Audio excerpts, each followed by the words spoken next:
Well, welcome back. Thank you for staying with Newsline. As hinted a little bit earlier on, we now want to shift focus and focus on the state of the nation.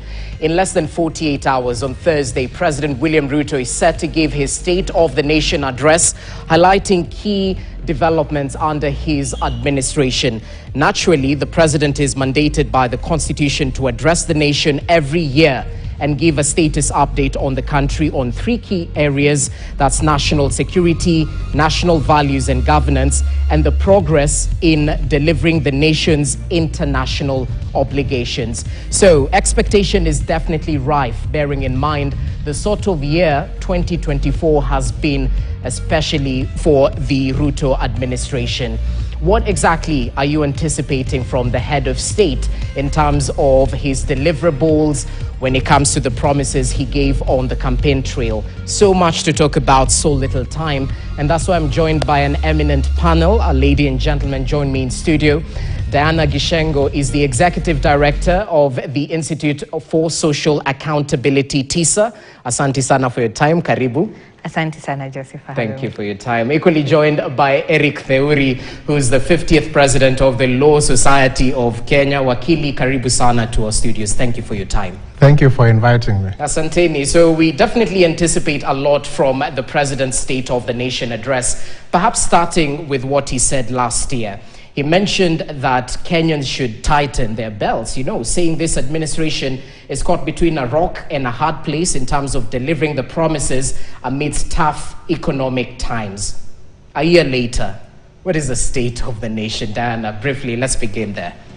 Thank you very much. And I wish the president listened to himself when he said tighten the belt, because clearly we didn't tighten the belt. Instead, we expanded.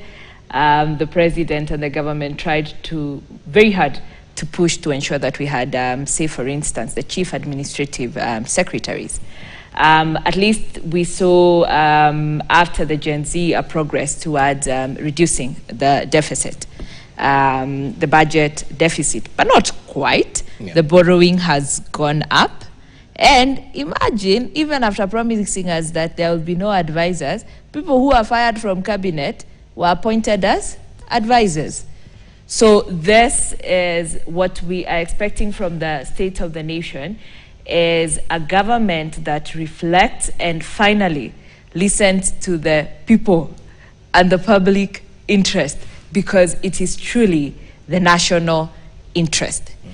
Everything that was raised from the flamboyance, the extravagance, the arrogance of cabinet, that wasn't resolved in the new appointments that were done. Mm-hmm.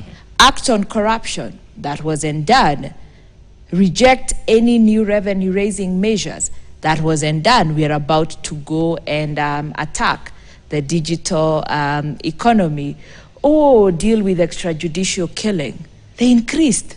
And enforced disappearances. Respect the rule of law. He gave something like that in the last address.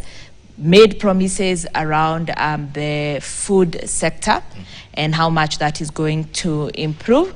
Save for the rains, nothing else. The Kenyan government has not done anything else. They brought fake fertilizer. There are no extension services from county government. Last year, we were promised universal health care. We now have shisha, where people are being buried every day, people who suffer chronic ailment. So I hope this can be a moment of reflection, and I hope what happened in Soweto Catholic Church will get to the conscience of the president, his advisors, and his entire team as he moves to Parliament on Thursday to give the State of the Nation address. Okay. So that he does not have to be served his words back. Part of what was promised at the height of Gen Z is that there will be no more harambes. The Kenya Catholic Conference of Bishops issues a statement and you go and give money. Where does the president get money to give when he says we tighten our belts? Are his belts different? And if they are different, why show us who are suffering with paying taxes? That is what I hope will emerge from this State of the Nation, a true statement that reflects the public interest, the public reality, the pain that is emerging from a president who once attempted to inspire hope that he will bring